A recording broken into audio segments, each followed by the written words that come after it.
Hi, I'm Eliza. 2 years ago, my parents invited me and my wife over for dinner after years of silence. The table was perfectly set, the candles were lit, and for 1 second I thought maybe we were starting over. But by dessert, they asked me to pay for Lorna's wedding. A wedding I didn't even know I wasn't actually invited to. Why do some families only call you when they need something? Let me know in the comments if this has ever happened to you. It had been 2 years since I last walked through that door. Tacoma hadn't changed. The street still smelled like cedar and wet pavement. The trees were heavy with late spring bloom, and my mother's front porch light flickered in the same lazy rhythm as it always had. The message had come out of nowhere. Just one line. We'd love to have you and Annalisa for dinner. Nothing fancy, just family. I stared at the screen for a long time before responding. I read it again and again. I knew what it looked like. A white flag. Annalisa raised an eyebrow when I told her. I think they miss us, I said quietly. She didn't reply. When we arrived, Charles opened the door. His hug was stiff, as if it had been practiced in a mirror and still didn't feel right. Marcia floated in from the kitchen, pearl earrings glinting, lip gloss untouched.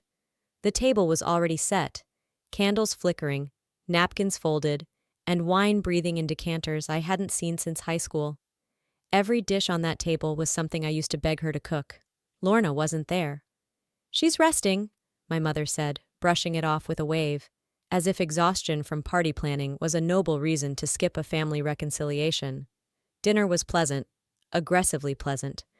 They asked polite questions with polite smiles, and I answered in kind. The room felt like a waiting room, not a home. No one asked how I'd been doing, not really. No one mentioned the past. It was only after dessert, when the candles had burned lower and the plates had been cleared, that my father cleared his throat. There's something we hoped you'd help us with. I knew. I didn't know the words yet, but I knew the shape of what was coming. Lorna's wedding, he started. Marcia took over from there. It's her big beginning, but the business, well, it's not what it was. She touched her wrist like it hurt. We've had to tighten everything. There's a lawsuit we're settling. But Lorna's wedding, she needs it to be beautiful. She needs a win. And you want me to pay for it. I said it gently. No edge, no bite. Just fact. They didn't flinch. You're doing well, my father said, nodding. And this would mean so much to your sister. I looked down at the table. The linen placemats were cream, same ones from every holiday we ever had. I took a breath. I'll do it, I said. Marcia exhaled like she'd been holding her breath the whole meal. But I have one condition, I added. They froze. I want to speak, at the reception. There was a beat of silence. Of course, my father said too quickly. Absolutely, Marcia nodded. That would be lovely. They didn't ask what I wanted to say. That night I didn't sleep. I sat at the hotel desk with a yellow legal pad. I didn't write a check. I started writing a speech. The next morning, my phone buzzed with an email notification. Subject line, wedding budget, confirmed contribution from Krista, assistant to Lorna Guine. I opened the attachment.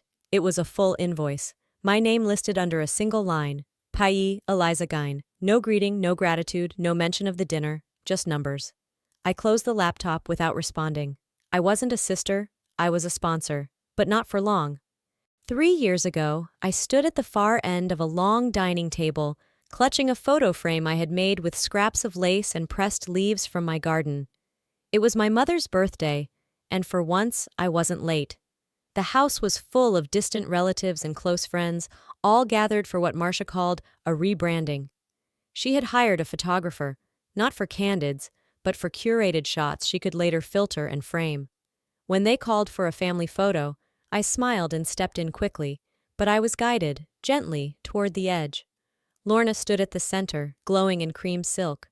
Charles stood beside her, Marcia on the other side, their arms loosely linked like a catalog image. I smiled anyway. I always did. 2 days later, the photo went up on Facebook. Marcia captioned it, "A family full of love." I wasn't in it. Not on the left, not on the right, not even blurred in the background. I wasn't late. I was invisible. It wasn't just the crop, it was the clarity of everyone else, as if the frame had been made for them, and not even meant to include me. Weeks later, I found myself in Dorothy's attic. helping her dig through boxes of holiday ornaments. The dust coated everything like snow no one asked for. I found a photo album. Blue velvet, gold-etched corners, childhood frozen on glossy paper. I flipped through page after page. Lorna's recitals, Charles in his golf sweater, Marcia blowing out candles. Then blank spaces.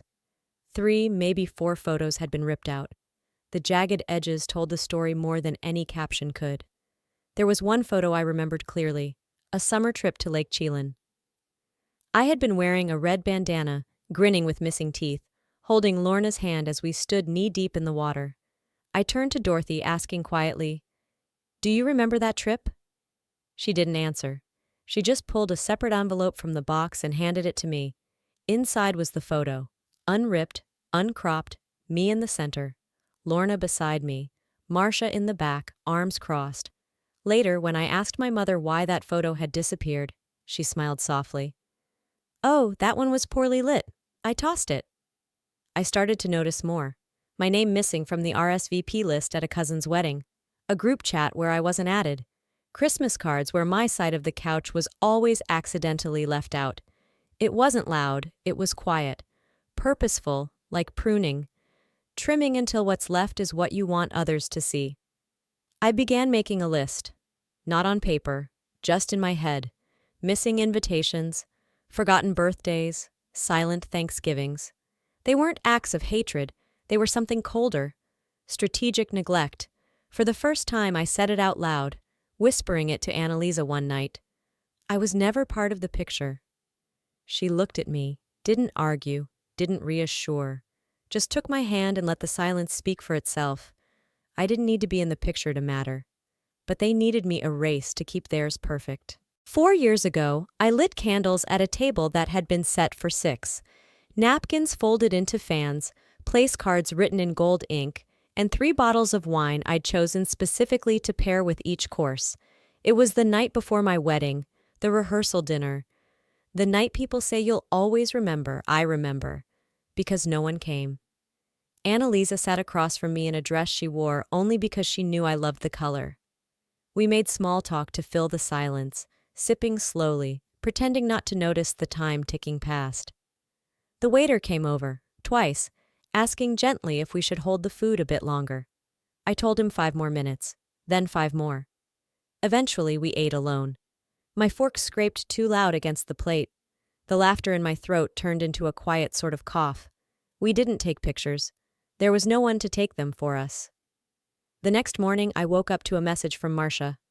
"Sorry, honey. Lorna wasn't feeling well last night and we didn't want to leave her alone. Hope you understand." I stared at the screen, not sure what I was supposed to feel. Forgiveness? Disappointment? Or was I just numb again? Later that day, I opened Instagram. Tagged in a video. Someone had posted clips from the Tacoma Orchid Festival. There they were, my entire family, smiling under floral arches, sipping cocktails in plastic cups. Charles had his arm around Lorna.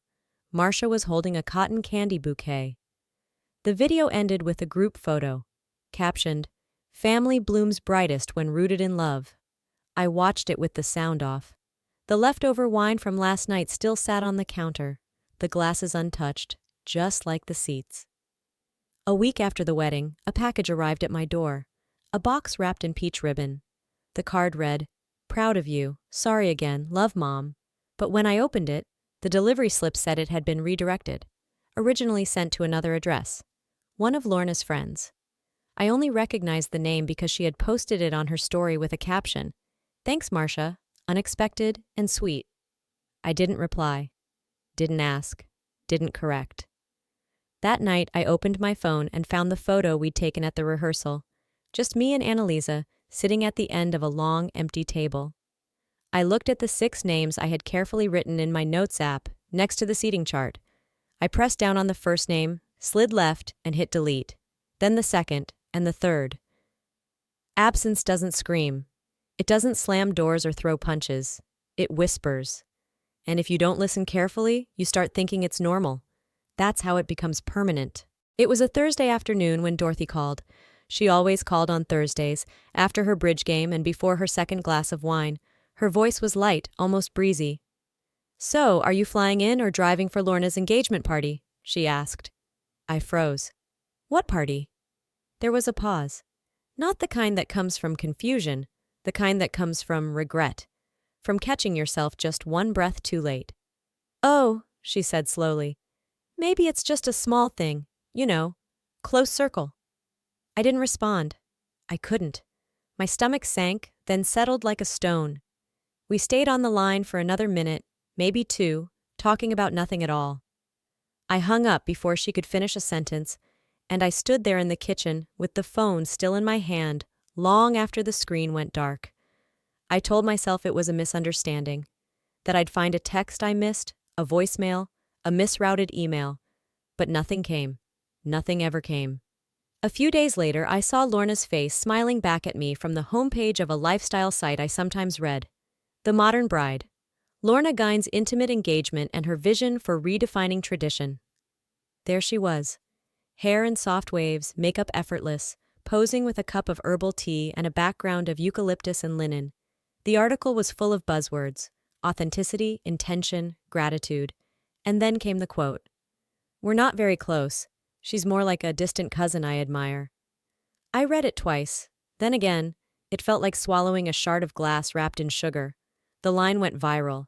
It was reposted on bridal forums, Pinterest boards, even LinkedIn for some reason.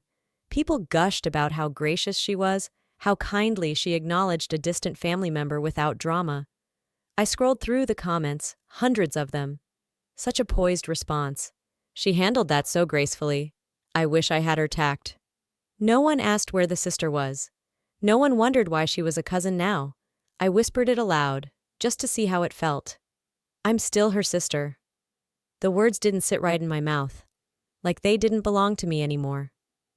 That night, I went into the spare room and opened the cedar box I kept in the closet.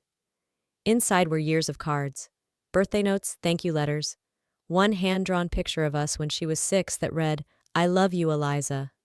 I didn't cry. I didn't shred anything. I just closed the lid and placed the box back on the shelf. They didn't forget to invite me. They chose not to. And if I didn't belong in her engagement, maybe I didn't belong in her wedding either.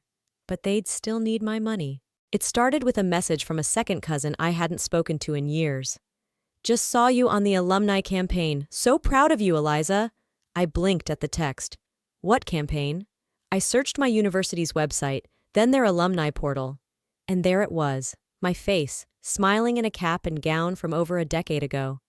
Next to it, in bold letters, "Your generosity helps students like Eliza Guine achieve their dreams." A quote underneath, supposedly from me. Without my family's support, none of this would have been possible. Except, I never said that. Because none of it was true. I'd worked 3 jobs to put myself through school. Nights at the diner, weekends folding sweaters at the mall, evenings babysitting for strangers. I hadn't taken a single dime from Charles or Marcia. Not because I was proud, because they never offered. I remembered applying for financial aid late one night, using the office printer at work because mine had run out of ink. I remembered crying into my sleeve in the school library, wondering if missing rent for a month would be worth keeping my textbooks. That was the real story. Not this polished fairy tale being circulated in glossy brochures, not the fiction now attached to my name. I stared at the page, stunned. Not angry yet, just stunned. Later that day, I got another text. This time from a friend of Lorna's who had seen the same campaign. "Your dad says it was all thanks to your mom's connections. That's how you made it." She added a heart emoji at the end. Like that somehow softened it. I called Marcia. No greeting, no small talk. I asked her straight out, "Did you approve that quote?" She didn't hesitate. "It makes the family look good, doesn't it? You should be proud." I wasn't. Not of that, not anymore. I waited. Just one beat. For an apology, for acknowledgement, for anything that resembled recognition. But all I got was a breathy sigh and the distant sound of clinking dishes in the background. I hung up while she was still talking. That night, I created a new folder on my laptop. Titled it, "Things They Got Wrong." Inside, I pasted screenshots of the alumni page, the fake quote, the email headers from the campaign team, every lie dressed up as honor. I sat back and stared at the folder, empty except for those few digital ghosts. But it felt heavier than anything I'd carried in years. They used my name to build a story. I was going to reclaim it, word by word. The drive to Crater Lake was longer than I remembered. Miles of winding forest road, cell service dropping in and out. I held Annalisa's hand the last stretch, neither of us saying much. Sometimes silence is the only thing sturdy enough to carry what words can't. When we arrived, the wedding staff bustled like clockwork. People carried crates of florals, trays of crystal glassware. A string quartet was rehearsing something gentle near the gazebo. I approached the welcome table, expecting the typical, a clipboard, a smile, maybe even someone saying, "We're so glad you're here." Instead, the young woman flipped through the check-in list, then again slower. Her eyes flicked up, expression uncertain. "Sorry, what was your name again?" "Eliza Gine, and this is Annalisa Vaughn." She scanned the list a third time, then gave a small shrug. "You must be last-minute additions. Happens sometimes." Additions, not guests, not family. I nodded. I didn't argue. What would have been the point? We were handed plain name cards with our table number scribbled in black ink, different from the others. No calligraphy, no gold foil. When we entered the reception hall, my eyes automatically went to the seating chart on the easel. Our names weren't there. At table 14, near the swinging kitchen door, the noise was constant. Dishes clinking, a faint smell of garlic and bleach. The table had 5 others, none of whom I recognized. One introduced himself as the lighting designer. Another was with pastry delivery. 2 others wore aprons under their blazers. I turned to Annalisa. "We're not guests, we're background noise." She didn't argue. She never did when the truth was this clear. Across the room, Lorna twirled in soft peach tulle, surrounded by laughter and cameras. Marcia beamed. Charles raised a glass with one of Lorna's fiancé's uncles. No one looked our way. No one asked if we'd eaten. The speeches began. People clapped at all the right places, toasted like it meant something. I stayed quiet. Back in the hotel room that night, I sat on the edge of the bed while Annalisa brushed her teeth. The nightstand lamp was the only light on. My suitcase sat half unzipped in the corner. I opened my laptop, created a new Google Doc, titled it simply, "My Speech." I began typing. Not from rage, not from grief, but from a place colder than both. The kind of place you go when you realize they won't ever make room for you. So you make your own. If they wouldn't give me a seat at the table, I'd take the microphone instead. The morning of the ceremony, the air in Crater Lake was quiet in that heavy way before a storm. Guests filed in, laughing lightly, holding paper fans and champagne flutes like props in a scene too polished to feel real. At the entrance to the reception hall, a staff member handed me a folded program. Cream cardstock embossed in gold, thick, intentional.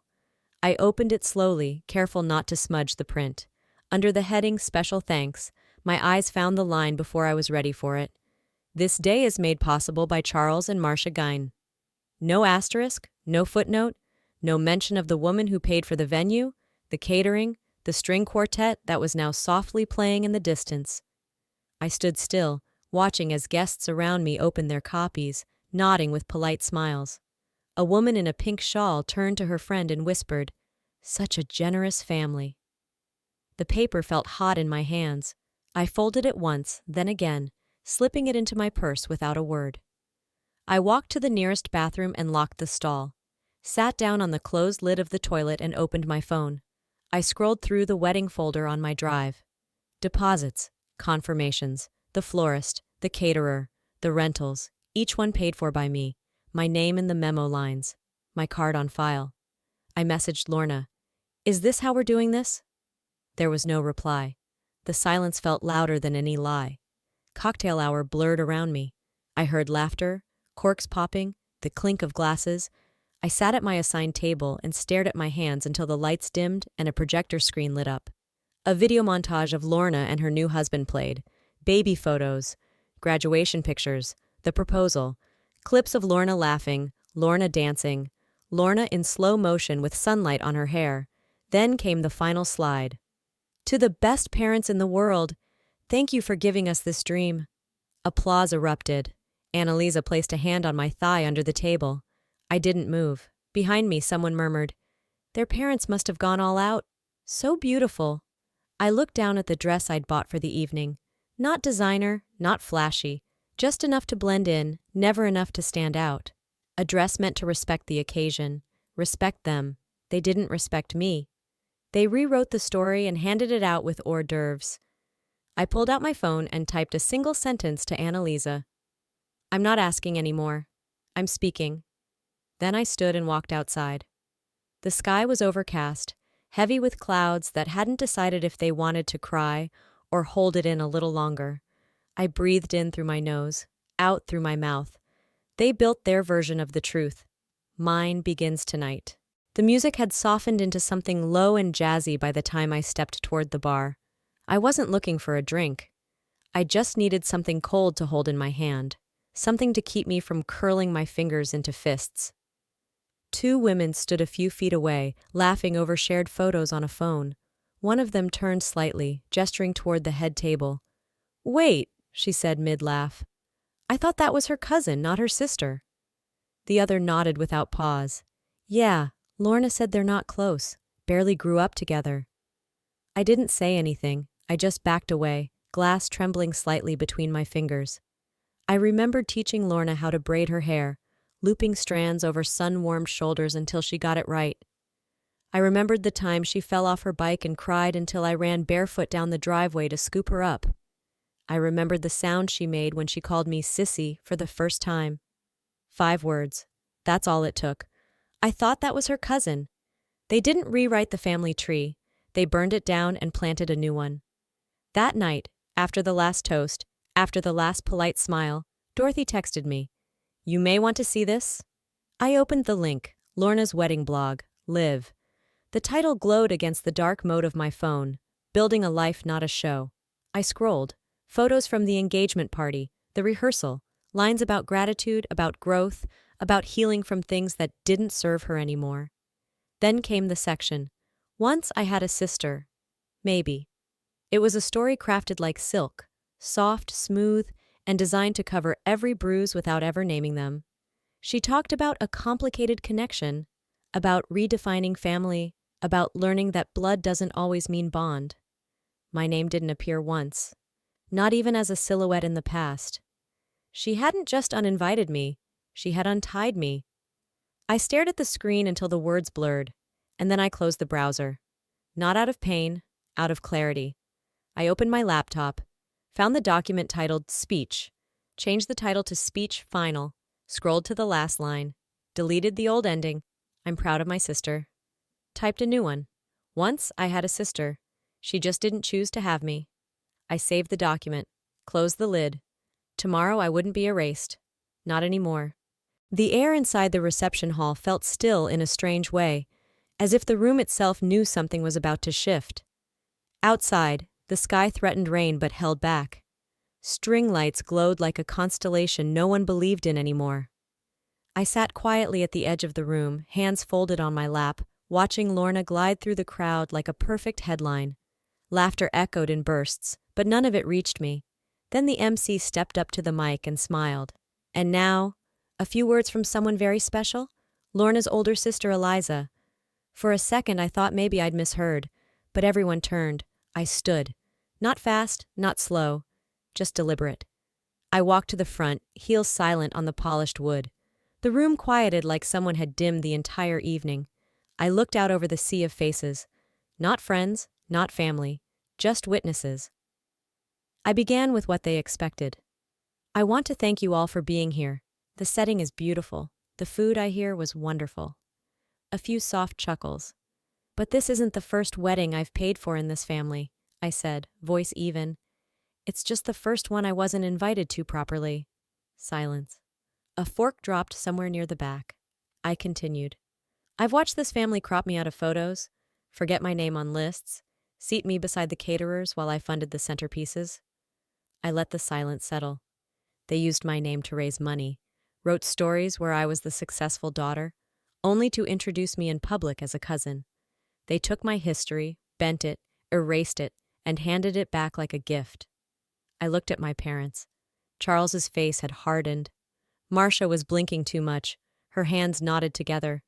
I turned toward Lorna, who was staring at the floor like it might open up and swallow her. "I'm not doing this for pity," I said, softer now. "I'm doing this for peace." I placed the mic down gently. Not dropped, not slammed, just placed. Dorothy was the first to clap, then someone near the back, and then quiet again. But no one stopped me. No one called out. I walked down the aisle between tables I hadn't been invited to, chairs I hadn't been meant to fill. Annalisa met me near the door, her hand slipping into mine. We stepped into the air together. Cold, honest, still.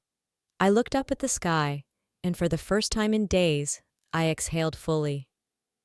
"I didn't burn the bridge," I said. "They just watched it rot."